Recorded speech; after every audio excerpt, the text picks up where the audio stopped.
커뮤니케이션, 대화라고 하는 것은 항상 쌍방입니다. 이 two-way 커뮤니케이션입니다. 한쪽 일방적으로 내 얘기만 들어라, 이건 대화가 아닙니다. 대화라고 하는 것은 그 사람의 이야기를 듣고 내 이야기를 나누고, 이게 대화입니다. 기도라고 하는 것은 일방으로 내가 계속해서 하나님 앞에 쏴대는 것이 기도가 아니라 내 것을 아뢰고, 그리고 주의 음성을 듣고 그분이 어떻게 내게 지시하는지 그 이야기를 다 듣는 걸 대화라고 하는 것입니다. 우리 기도가 잘못된 것 중에 하나는 내가 막 내 얘기만 하나님 앞에 다 하고 들으려고 하지 않는 것, 대화가 아니라 일방통행일 경우가 우리에게 있어서 중요한 것은 기도는 기도는 하나님과 주님과의 대화라고 하는 중요한 것, 이 진리를 여러분들이 기억해야 하고요. 그래서 마르틴 루터는 이렇게 표현을 했어요. 기도에 대해서 제화공이 구두를 만들고 제단사가 옷을 만드는 것처럼 그리스도인에게 있어서는 그리스도인은 기도가 매일의 직업이다. 아, 얼마나 멋있는 표현인지 몰라요. 기도가 뭐라고요? 직업이에요. 한번 옆 사람하고 둘이 짝꿍이 직업이 무엇입니까? 물어보세요. 직업이 뭐냐고 그 사람이 뭐라 그래요? 에? 여러분, 매일 일상의 그리스도인들의 직업은 매일매일 기도하는 것이 직업입니다. 마르틴 루터가 한 얘기예요. 얼마나 귀한 얘기입니까? 근데 우리는 기도는 알바처럼 하고 틈나면 가고 다른 거는 주업처럼 생각해요. 아니요. 오히려 매일매일 살아가면서 우리는 정말 기도가 우리의 매일매일 살아가는 삶의 직업이어야 하는 것입니다. 옆 사람이 잃어버리지 않도록 다시 한번 물어보십시오. 당신의 직업이 무엇입니까? 뭐라고 답변하나요? 기도였으면 좋겠습니다. 제가 여러분에게 다시 한번 얘기합니다. 우리 그리스도인들의 직업은 매일의 직업은 기도입니다. 매일의 직업은 기도입니다. 그리스도인들에게 당신의 직업이 무엇입니까? 나는 기도가 직업입니다. 이렇게 말해야 한다는 것이지요. 기도는 또 하나 유명한 정의가 있습니다. 기도는 영의 호흡입니다. 호흡. 한번 숨을 들여 마셔 보십시오. 그리고 내쉬옵시오. 이게 호흡입니다. 사람이 쓰러졌다거나 또는 상황이 발생하면 제일 먼저 이 사람이 죽었냐 살았냐를 확인하기 위해서 뭘 합니까? 숨을 쉬는지 안 쉬는지 코에다가 입에다가 귀를 댑니다. 이 숨을 쉬는지 안 쉬는지. 육체는 숨을 쉬지 않고 호흡이 끊어지면 성경도 그 호흡이 끊어지는 것을 죽음이라고 말하는 것입니다. 호흡이 끊어지면 육체적인 죽음이 오는 것처럼 영적으로도 영의 호흡이 있는데 영도 호흡을 해야 하는데 하나님 앞에 기도하고 날숨처럼 하나님 앞에 내 모든 사정과 형편을 아뢰고 들숨처럼 하나님으로부터 생기와 능력과 응답을 들이마시고 이게 영의 호흡입니다. 이게 기도라고 하는 것입니다. 기도하지 않으면 죽습니다. 여러분, 기도하지 않고 예수 믿는 재주 절대 없습니다. 제가 6학년 3반 될 때까지 4반인가 3반인가 잘 모르겠는데 6학년 3반 될 때까지 아무튼 간에 제가 예수 믿는 사람들만 계속 보고 살았습니다. 그런데 기도하지 않고 사는 재주는 아무도 없더라고요. 용 빼는 재주 없습니다. 여러분, 신앙의 왕도가 없습니다. 기도해야 하는 것입니다. 기도해야 그 사람이 신앙생활을 제대로 하는 것입니다. 기도하지 않는 사람을 보면 참 재주가 용하다는 얘기를 해주고 싶습니다. 옆 사람을 한번 쳐다보고 재주가 용하다 야 이렇게 하면 옆 사람이 기분이 안 좋을 거예요. 그러니까 하지 말고 그렇게 얘기하는 것입니다. 기도하며 살아야 합니다 라고 한번 해주십시오.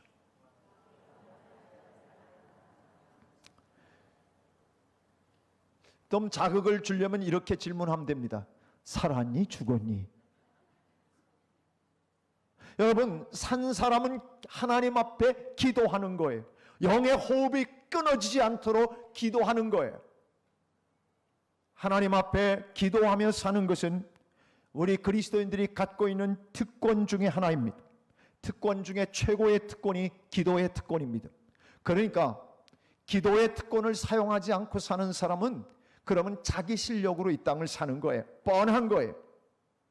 그런데 기도의 특권을 가지고 사는 사람은 하나님 앞에 이 기도의 특권이라고 하는 것은 제가 자녀의 청구권, 이거와 똑같이 맥을 같이 하는 건데, 청구권을 사용하고 사는 사람은 하나님으로부터 풍성한 삶을 누릴 수 있지만은 기도하지 않고 살아가면 자기 실력, 자기 능력, 자기 재주, 자기가 갖고 있는 소유, 그것으로 인생에 더 이상의 즐거움과 기쁨과 풍성을 누릴 수 없는 거예요.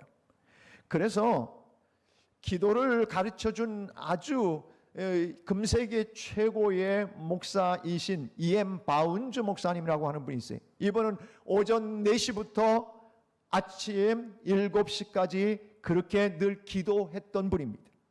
근데 그분이 기도에 대한 책을 몇 권이나 썼냐면 50권이 넘게 썼어요. 50권이나 넘게 썼다는데 아무도 안 놀라시. 여러분, 기도라고 하는 그런 책을 얼마나 쓰셨길래.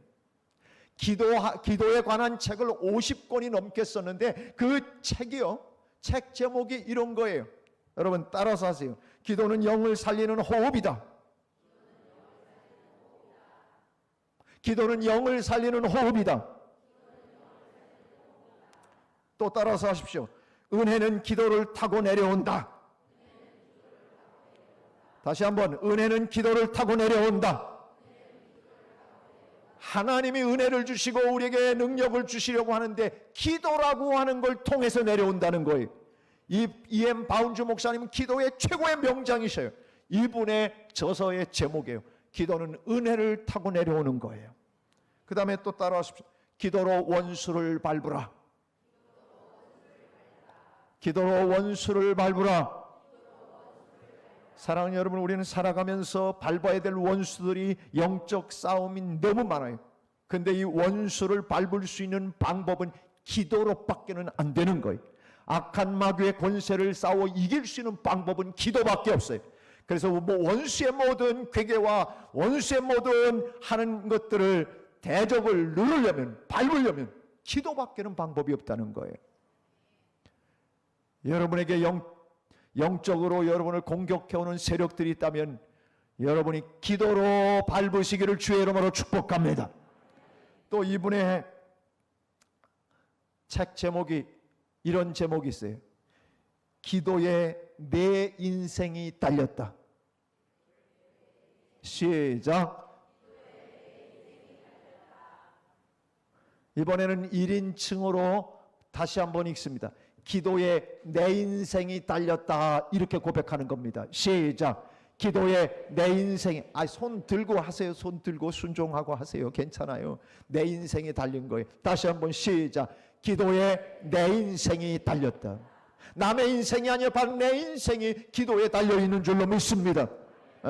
기도에 내 인생이 달렸다. 아멘. 그 다음 또 책 제목이 또 있어요. 기도해야 산다. 기도해야 산다. 그 다음 책 제목 하나만 더 할게요. 기도하지 않으면 죽는다. 기도하지 않으면 죽는다. 이게 그 유명한 바운즈 목사님, 이 목사님의 저서의 제목들이에요. 얼마나 기도의 교과서들인지 몰라요. 오늘 본문 12절 말씀을 보면요, 우리가 지금 12절 말씀을 계속해서 소망 중에 즐거워하라 라는 말씀, 그 다음에 지난주에는 환난 중에 참으라는 말씀을 해드렸어요. 오늘은 이 구절에서 기도에 항상 힘쓰라, 기도에 항상 힘쓰라. 묘로 끝났지만 명령이라고 그랬습니다. 원래 단어 자체를 딱 끄집으면 기도에 항상 힘쓰라예요. 그리고 현재 분사예요. 이건 무슨 이야기냐면 지금도 계속해서 기도하고 끊임없이 해야 된다는 의미예요. 기도를 멈추지 않는 거예요.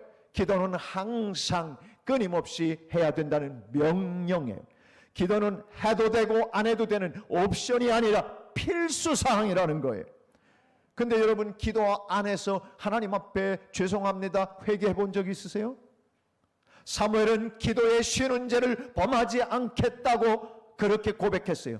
기도를 쉬는 것은 죄라는 거예요. 왜? 명령을 항상 우리에게 하나님께서 두 명령했어요. 성경은 do not 하지 말라는 거 있어요. do 하라는 걸 하지 않는 것은 죄예요. 항상 기도에 힘쓰라고 했는데 기도에 항상 힘쓰지 않았으면 죄인 거예요. 우리는 이 사실을 분명히 알고 하나님 앞에 설 때마다 더 기도하지 못한 거 하나님 항상 기도하라고 하셨는데 기도해야 하는 내가 이 의무를 감당하지 못한 것을 용서해 주십시오. 그거 회개해야 합니다.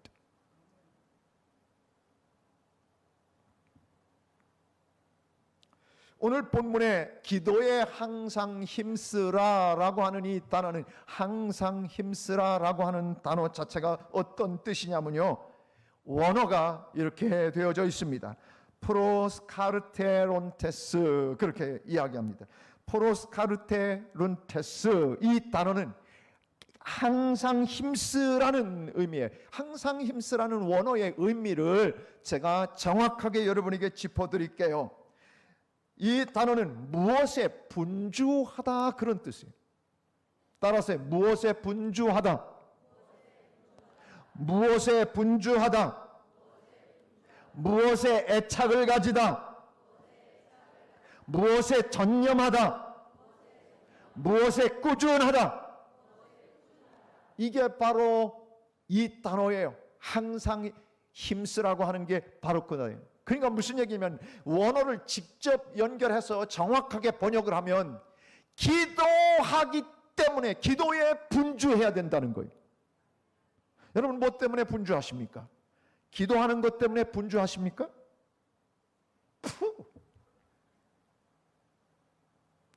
기도하는 것 때문에 분주하냐고요. 원어의 의미가 그거예요. 기도에 애착을 갖고 기도하기 위해서 계속 분주한 것을 기도에 항상 힘쓰라라고 하는 단어에 포함하고 있어요. 기도하기 위해서 분주한 거예요. 여러분, 분주해야 되는데 세상 일에 분주해요. 돈 버는데 분주해요. 밥 먹으러 가는데 분주해요. 사람 만나는데 분주해요. 만나봐야 별 볼 일 없는데 분주한 일들이 너무 많아요. 근데 성경은 오늘 우리에게 뭐냐면 기도하는 것에 분주해야 된다고 말씀하고 있는 거예요. 이게 원어의 의미예요. 기도에 분주하지 않은 사람 하나님 오늘 기뻐하지 않으시. 그래서 오늘 본문을 통해 기도에 너희들이 분주해야 된다, 기도에 꾸준해야 된다, 기도에 애착을 가져야 된다, 기도에 전념해야 된다고 우리에게 말씀해 주고 있는 것입니다. 시카고 윌로크릭 교회, 유명한 동부교회입니다. 서부에는 새들백 교회가 유명한데 동부에는 윌로크릭 교회가 가장 유명한 교회 중에 하나입니다. 이 교회 담임 목사인 빌 하이벨스 목사님은 이런 책을 썼습니다. 나는 바빠서 기도합니다. 여러분, 제가 물어볼게요. 여러분 바빠요, 바빠요? 오라는 데는 없어도 갈 데는 많지 않습니까? 여러분, 우린 다 바빠요. 요즘 이 시대에 악한 세력들이 영적 전쟁을 하면서 우리 그리스도인들을 바쁘게 만들어요. 기도 열심히 못하게 만들어요. 세상살이가 너무 바쁜 거예요. 뭐 대단한 역사를 일으키는 것도 아닌데 그렇게 분주해요. 바빠요. 아유, 기도하러 나면 바빠서 안 됩니다. 그런데 하이벨스 목사님은 책을 그렇게 썼어요. 나는 바빠서 기도합니다. 바쁘기 때문에 기도할 수 있는 거예요. 바쁘기 때문에, 기도하는 거에 바빠야 되는 인생이기 때문에 바빠서 오히려 기도한다고 하는 이 빌 하이벨스 목사님의 이 저서는 또 이 시대에 굉장한 유명한 책이 됐습니다. 옆 사람한테 얘기합니다. 바쁘시죠? 물어보세요. 바쁘시죠? 바빠서 기도합니다. 한 번 더 알려주세요. 바빠서 기도합니다. 사랑하는 여러분, 여러분의 바쁨이 정말 대한민국의 미래를 걸머지는 겁니까? 여러분 바쁜 게? 여러분의 바쁜 게 정말 내가 기도하는 것보다도 더 바쁜 일이 있습니까? 기도하는 것보다 더 바쁜 사람이 있으면 나와보라고 그랬어요. 아니요. 기도하는 것보다 바쁜 건 없어요. 아무리 바빠도 기도보다 바쁜 것은 없어요. 그리스도인들이 기도하지 않는 것은 절대, 여러분 이 땅에서 예수 제대로 못 믿는 거예요. 예수 믿으면서 기도하면서 살아야 예수 제대로 믿는 거예요. 제가 여러분에게 다시 한번 강조합니다. 바빠서 기도합니다. 이 고백이 여러분의 고백이 되기를 주의 이름으로 축복합니다.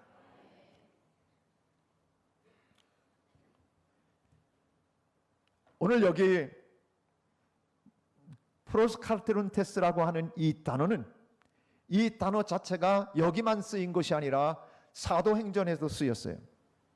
사도행전 1장에 보면, 사도행전 1장에서 제자들이요, 1장 14절에 보면 여자들과 예수의 어머니 마리아와 예수의 아우들과 더불어, 그리고 그 앞에 모든 사도들이 마음을 같이하여 뭐라 했어요? 오로지 기도에 힘쓰더라. 오로지 기도에 힘쓰더라. 이 오로지 기도에 힘쓰더라라고 하는 단어가 바로 오늘 본문 단어하고 똑같은 단어예요. 2장에도 또 나갑니다. 2장에 더 넘어가 봅시다. 그들이 사도의 가르침을 받아 서로 교제하고 떡을 떼며 오로지 기도하기를 힘쓰니라. 바로 이 단어가 오늘 기도에 항상 힘쓰라라고 똑같은 단어예요. 여러분, 제자들이, 사도들이 예수님이 승천하신 후에 모여서 함께 마가의 다락방에서 뜨겁게 기도했어요. 오로지 전혀 기도에 힘썼어요. 그랬을 때 오순절 성령의 뜨거운 강림이 그들에게 임했어요. 성령 강림이 임했다고요. 예수를 믿으면서 성령 충만하지 않고 예수 믿는 사람은 재주가 물론 용하시기도 하지만 성령 충만하지 않고 예수 믿으면 늘 따라오는 것이 거기서 거깁니다. 내 인간적인 내 실력을 절대 벗어날 수 없습니다. 미운 사람 보이면 미워할 수밖에 없고, 낙심할 일이 있으면 그냥 낙심이 되고, 절망할 일이 있으면 그냥 꼬꾸라치고 그러는 거예요. 내가 아무리 잘해보려고 해도 내 능력 갖고는 안 되는 거예요. 제자들도 예수님을 따라다니다가 예수님이 십자가에 달려 돌아가시고 그러면서 모두가 다 도망쳤어요. 내가 절대 다른 사람을 버릴지언정 나는 절대 주님을 버리지 않겠다고 호언장담했던 베드로도 실패했어요. 결국 목숨이 간당간당하니까 예수님을 3번이나 부인했어요. 나는 그 양반 모른다. 맹세한다. 내가 예수를 모른다. 예수님하고 3년이나 같은 솥밥 먹었으면서 그렇게 배신했어요. 능력이 없어요. 우리는 기도에서 하나님의 거룩한 성령의 능력이 우리에게 임하지 않으면 우리는 그냥 그렇게 인간적인 모습으로 살다가 가는 거예요.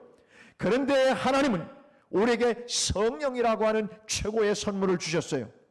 누가복음 11장, 지난 금요일날 우리가 말씀을 나누면서 가장 마지막 이 말씀을, 자 11장 9절 한번 읽어보세요. 시작. 구하라, 찾으라, 문을 두드리라. 예수님이 하신 얘기예요. 그 다음 10절 시작. 구하는 이마다 받을 것이요 찾는 이는 찾아낼 것이요 두드리는 이에게는 열릴 것이니라. 아멘. 예수님께서 제자들이 기도를 가르쳐 달라니까 기도를 가르쳐 주시면서 이 얘기를 쫙 하신 거예요. 그러면서 비유를 들어서 이 얘기 하셨죠. 야, 아들이 혹시 생선을 달라는데 뱀 줄 아빠 있냐? 물론 뱀이 더 비쌀 수도 있어요. 뱀 이거 비쌀 수 있어요. 그런데 생선을 달라는데 생선 대신에 뱀 내주고, 그 다음에 아들이 알을 달라고 하는데 계란 좀 먹고 싶다고 계란을 달라는데 얘따 이거 먹어라, 전갈, 독이 있는 전갈을 탁 내면은 그런 아빠가 있냐는 거예요. 12절에 바로 그 얘기가 나왔어요. 그리고 나서 예수님께서 13절에서 이 얘기 하셨어요. 13절 한번 같이 읽습니다. 시작.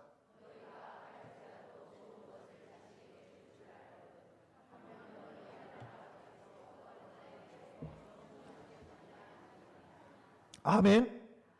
여러분, 아무리 이 부모는 아무리 선하고 뭐 그래도 자신들이 선하다 생각해도 하나님 보시기에는 너희는 악하다는 거예요. 그런데 자식에게는 좋은 것을 늘 주려고 해요. 우리 다 그래요. 자식을요 다 사랑하고 좋은 걸 주고 싶어 해요. 이게 부모예요. 그런데 이 얘기를 하면 너희들이 그렇게 온전하지도 못하면서 자식들한테 그렇게 다 잘해주고 싶지 않냐? 하물며 진짜 좋으신 아버지, 우리 위해서 생명까지 다 내어주신 그 아버지, 사랑을 듬뿍 주신 그 아버지께서 구하는 자에게 구하지 않는 자에게 주시는 것이 아니고 구하는 자에게 성령을 주시지 않겠느냐? 구하는 자에게 성령을 주시지 않겠느냐? 여러분, 오순절 성령 강림 사건이 있고 나니까 제자들이요 다 성령이 충만해지니까 두려움과 공포와 염려와 막 이런데 막 쌓여 있던 사람들이요 기도하다가 성령의 충만을 받으니까 담대해졌어요. 하나님의 능력을 힘입으니까 막 방언하고 그러면서 하나님의 능력을 힘입게 되니까 세상이 두려워지지 않았어요. 여러분, 성령 충만하면요 세상 두렵지 않아요. 세상이 두려워요. 요즘요 경제도 그렇고요 정치도 그렇고 쳐다볼 게 없다고 그래요 사람들이. 네. 정부 위정자들만 괜찮대. 백성들은 다 힘들다는데 어쩜 그 자리에 올라가면 똑같이 그렇게 다 귀를 막고 사는지 몰라. 이 백성들의 그 아픔과 이 고통을 좀 헤아릴 줄 아는 사람들이라면 너무 좋겠어. 어떤 때는 속상해서 내가 대통령 할까 막 그런 생각도 들지만 시켜주지 않을 것 같아. 안 하는 거예요. 답답해요. 이 백성들이 포퓰리즘에 빠져가지고 지금 이제 앞으로 어떤 걱정들 모두가 걱정하고 살아요. 그래갖고요 쳐다볼 게 없어서 요즘 송가인이만 쳐다본대. 송가인이 가인이 노래를 들으면 한이 있고 송가인의 노래를 들으면 그 아픔을 다 견뎌낸 그런 능력이 거기에서부터 나오는 것 같아가지고 거기에 소망을 두고 맨날 송가인이 노래만 듣는 사람들이 있대. 그렇게 희망이 없는 이 시대예요. IMF보다 더 어렵다고들 해요. 정부만 빼놓고 백성들이 그렇게 얘기하는데 제가 이런 발언을 하지 않잖아요. 근데 너무 답답해서 하는 얘기예요. 좀 서민들의 이야기를, 그리고 어떻게 해야 나라를 좀 앞으로 이 우리 후대들이 지만지고 갈 수 있는지 그거 생각 못해요. 그걸 내다볼 줄 모르는 사람들이 있으면 어떻게 해요? 그만 얘기해요. 정치 얘기는. 중요한 건 그거예요. 이를 봐도 답답하고 저리 봐도 답답하고 앞을 봐도 답답해요. 답답할 때는 여러분이 꼭 답답할 때는 활명수를 드시지 마시고 답답할 때는 기도하고 하늘을 올려다보는 거예요. 여기 답답 저기 답답 앞에도 답답하면 위를 바라보는 거예요. 앞이 가로막혔을 때는 위를 바라보면 되는 거예요. 거기 하늘에 하나님이 계시고 우리의 모든 문제를 풀어주실 준비를 하고 계시는 능력의 하나님이 계시지 않아요?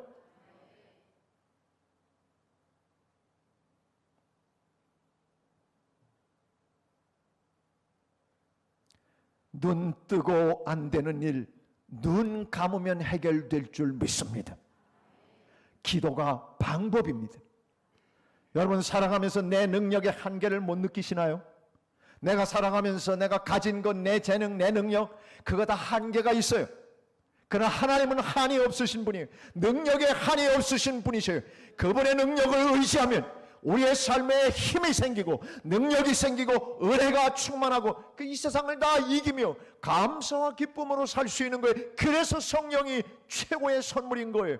오늘 예수님께서 기도의 비유를 들어 말씀하시다가 구하는 자에게 성령을 주시지 않겠느냐. 가장 최고의 너희들에게 주는 선물은 성령이라는 거예요. 그거는 예나 지금이나 똑같아요. 돈 갖고 세상을 삽니까? 아닙니다. 하나님의 능력으로 세상을 사는 것입니다. 여러분의 제주로 사업을 하십니까? 거기서 거깁니다. 하나님이 형통케 해야 되는 것입니다. 하나님의 결제가 있어야 되는 것입니다. 자녀들 공부 잘 시키고 싶지 않은 부모가 누가 있습니까? 그런데 기도하고, 여러분 대전고등학교 출신 최고의 암 의사, 이제 목사가 됐죠. 누구 이름 여러분 잘 아시잖아. 예? 새벽마다 엄마가, 대전고등학교는 아무나 들어가는 건 아니에요. 근데 거의 꼴찌였대요.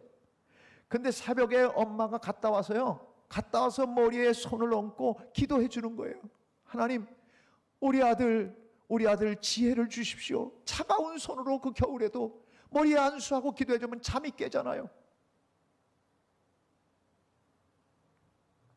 그런데요, 하나님이 은혜를 주시고 은사를 주시는데요, 시험을 보려고 공부를 했는데 나시험장에 딱 들어가서 시험 문제를 보니까 어느 페이지에 어느 쪽에 이 해답이 있다는 게 다 나타나도 다 알려주시더라는 거예요.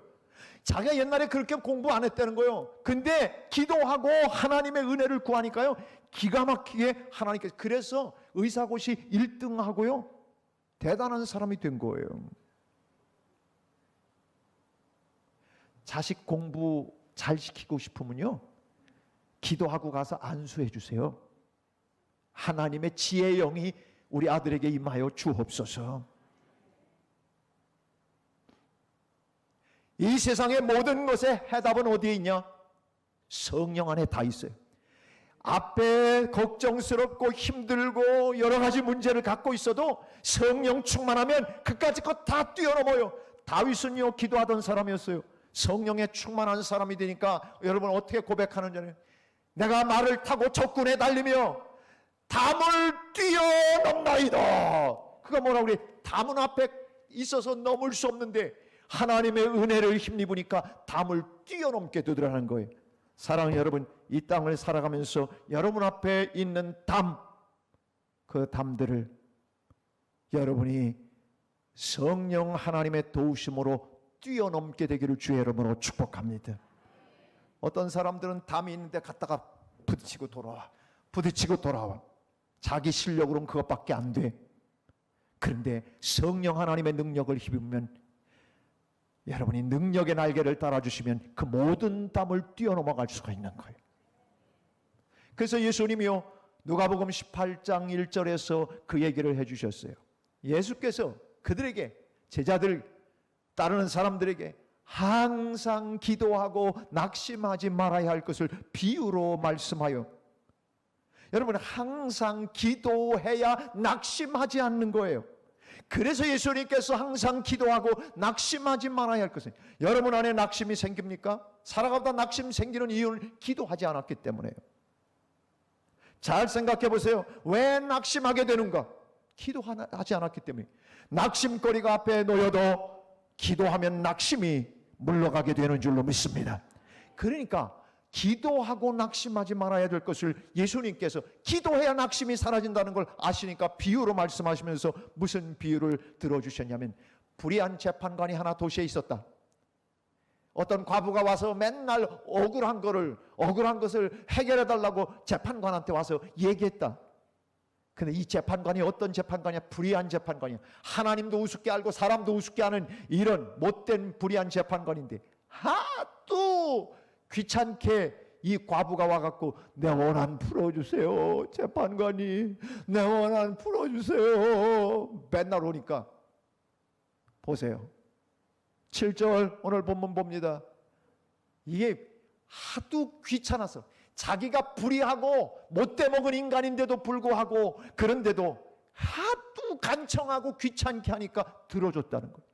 예수님께서 그 비유를 하시면서 우리에게 뭘 얘기하시냐면, 하물며 하나님께서 그 밤낮 끊임없이 기도하고 부르짖는 택하신 자들의 원한, 그들의 가지고 있는 소원, 그들의 아픔을 풀어주시지 아니하겠느냐? 그들에게 오래 참으시겠느냐? 오래 안 참는다는 거예요. 그런데 우리는 어떻게 하냐면, 주님이 응답하실 때 하시려고 맘먹으면 벌써 일어나서 갔어. 내가 금요일 날도 기도 좀 늦게까지 하고 이 시원한 데서 밤이 맞도록 한번 기도해보라고 그랬더니 사모님 한 분이 제일 마지막까지 남아있고 11시 되니까 다 갔어. 주님이 막 응답을 주시려고 그 천사를 파송하는데 이미 가버렸어요. 사랑하는 여러분, 기도하는 데 전념하고 기도하는 일에 최선을 다하면 하나님은 우리에게 최선의 복을 허락하여 주십니다. 저 중학교 때 저희 아버님이 논산 제1교회 부목이셨어요. 그런데 중고등부 학생들을 데리고 논산 영암기도원에 올라가서 그래서 여름 수련을 하는데요. 여름 수련을 하는데 와, 비가 진짜 그 장마, 옛날 장마는요 요즘 같은 장마가 아니에요. 비가 억수로 내려서 억수로 내려. 근데 저희 아버님이요, 요즘 같으면, 저 같으면 그랬을 거예요. 야, 비 많이 온다, 오늘은 야외에서 못하겠고 그냥 실내에서 우리 레크레이션으로 돌리자. 저 같았으면 그랬을 것 같아요. 저희 아버님은 고지식한 분이에요. 그래서 있는 순서를 그대로 진행한 거예요. 야, 다들 나와라. 그래가지고 그 잔디도 아니야, 풀밭에, 약간 비탈진 그 기도원의 풀밭에 삥 둘러앉혀서 중고등부 회원들을, 그리고 장대같이 비가 내리는데 그 비를 맞고 기도하라는 거예요. 세상에. 그러니까 여러분 그런 거 있잖아요. 처음에는 어머 비 무서워 그러다가 그냥 기왕 젖고 나면 이판사판 되는 거 있잖아요. 그래야 비를 잔뜩 맞으면서 오기들이 좀 생긴 거야. 그러니까 기도를 막 뜨겁게 막 기도를 하면서 누가 이기냐, 네가 이기냐, 비가 이기냐 막 기도하면서 열심히 그 밤에 기도했어요. 저 중학교 1학년 때 갑자기 기도하는데 하면서 제가 방언의 은사를 그때 받게 됐어요. 아무도 아멘 안 하시네. 방언을 받은 게 잘한 게 아니라 무슨 얘기냐면요, 방언을 중학교 때 받고 나니까 하나님의 살아계신 그 믿음이요 흐트러지지가 않는 거예요.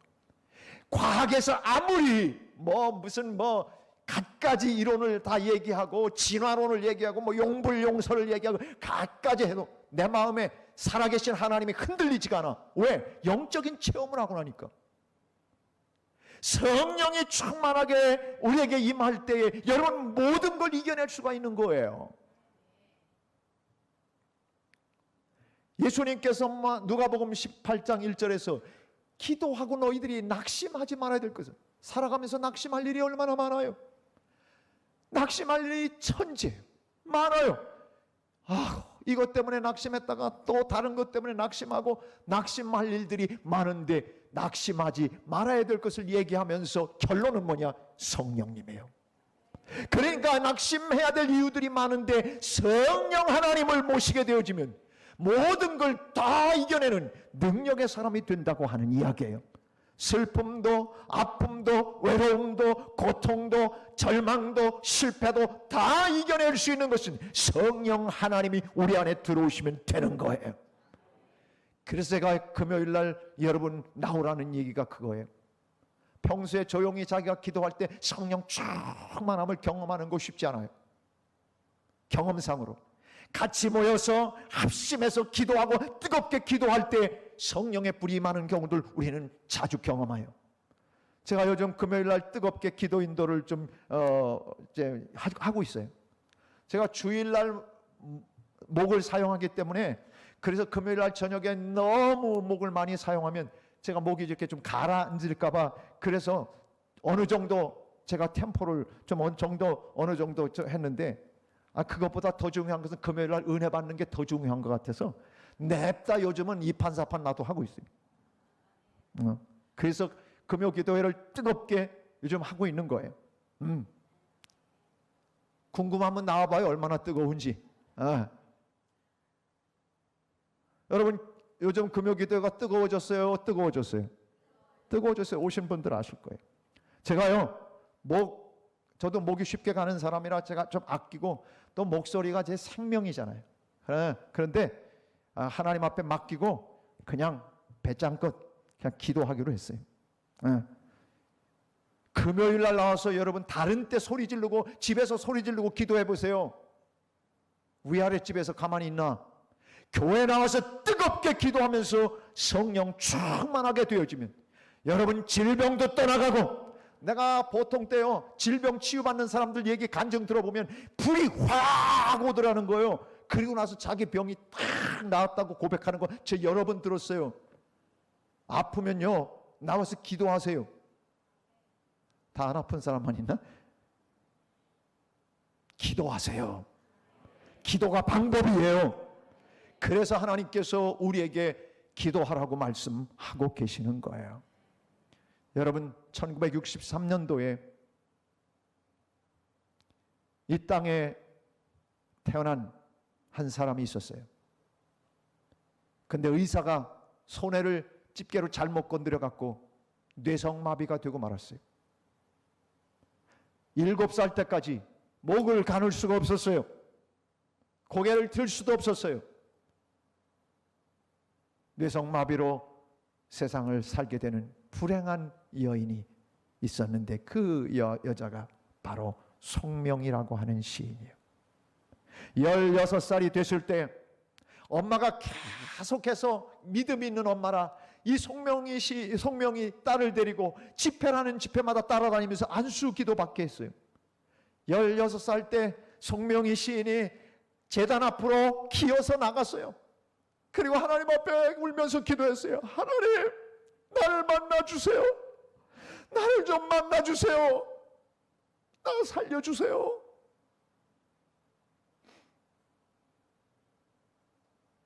얼마나 기구한 그런 운명 속에 송명희 시인이 있었는지 몰라요. 띄워줘 보세요. 네. 나와요? 아니, 송명희 시인 왜 안 띄워줘요? 근데요, 이 송명희 시인이요, 그때 두루마리가 앞에 제단 앞에 쫙 펼쳐지면서 하나님을 믿으라, 이런 글이 쫙 앞에 펼쳐지는 경험이에요. 하나님을 믿으라는 거예요. 하나님을 철저히 믿고 신뢰하라는 거예요. 그래서 그때부터 송명희 시인이 하나님 앞에 하나님이 주시는 감동을 따라 시를 쓰기 시작했어요. 그 시가, 하나님을 만나서 쓴 시가 뭐냐면 열어주소서, 열어주소서, 내 눈을 열어주소서. 제일 먼저 내 눈을 열어주소서. 그 다음 말씀에 그 다음 구절 보면 열어주소서, 열어주소서, 주님 바라볼 수 있도록 열어주소서. 이거 쓴 시예요. 열어주소서, 열어주소서, 내 눈을 열어주소서. 그 다음에 내 귀를 열어주소서. 이 시가요, 눈을 열어달라고, 주님을 볼 수 있도록 눈을 열어달라고, 귀를 열어달라고, 주님의 음성을 들을 수 있도록 귀를 열어달라고 쓴 시예요. 그리고 열어주소서, 내 입을 열어주소서, 주님 말씀을 전할 수 있도록, 복음을 전할 수 있도록 열어달라고 그렇게 시를 쓰기 시작했어요. 그게 다 노래가 되고 찬양 가사가 됐어요. 근데 어느 날 연희동에 살고 있었는데 주인집이 집 판다고 새 들어 있었는데 나가라고 그래요. 그러니까 그 집이요, 송명희 시인 집이 가난했어요. 그 어디 이사 가야 되는데 너무너무 좌절스러운 거예요. 친구도 없죠, 돈도 없죠. 송명희 시인이 좌절감이, 우울함이, 낙심함이 들어왔어요. 나는 이사 가면 언니 하나가, 자기 그래도 찾아와주는 언니가 옆에 친언니 말고 동네 언니가 있었는데 이사 가면 그 언니도 안 올 거고, 이젠 자기는 절망이었어요. 울면서 있는데 하나님이 그 마음에 감동을 주며 받아 적어라. 성령 하나님이 받아 적으라고 하는데 그래서 쓰기 시작했어요. 받아 적으라. 그래서 받아 적기 시작했어요. 그게 바로 나 가진 재물 없으나, 나 남이 가진 지식 없으나, 나 남에게 있는 건강 있지 않으나, 나 남이 없는 것 있으니. 이 성령이 주시는 대로 썼어요. 지금 이사도 이사 가라는데 돈도 없고 절망인데 나 남이 못 본 것을 보았고, 나 남이 듣지 못한 음성 들었고, 나 남이 받지 못한 사랑 받았고, 나 남이 모르는 걸 깨달았네.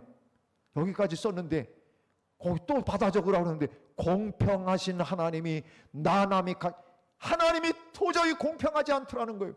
내 인생 뭐가 공평해? 이렇게 없는데, 이렇게 가난하고 이렇게 질병으로 정말 희망도 없는데 뭐가 공평해요? 근데 하나님이 받아 적으라는 거예요. 그 다음 후렴구를 쓴 거예요. 공평하신 하나님이 써서 나 남이 없는 것 같게 하셨는데 같게 하셨네. 그 고백이 바로 나라고 하는 놀라운 찬양의 가사로 바뀐 거예요. 공평하신 하나님. 이 시인의 입에서 뇌성마비로 살고 돈 없이 그렇게 쫓겨나야 되는 신세 속에서 기도하면서 하나님을 바라보고 성령 하나님이 은혜를 주셔서 쓴 시가 바로 이거예요. 앞에 가로막힙니까? 힘듭니까? 낙심이 됩니까? 기도하세요. 기도하면 하나님께서 기도를 통해서 은혜를 하늘에서 내려주시는 것입니다. 요즘 제가 이 민호기 목사님이라고 하는 분이 쓴 이 작곡 원곡자예요. 이 민호기 목사님이 우리가 요즘 자주 부르는 이 찬양의 원곡자인데 아마 그분이 부르는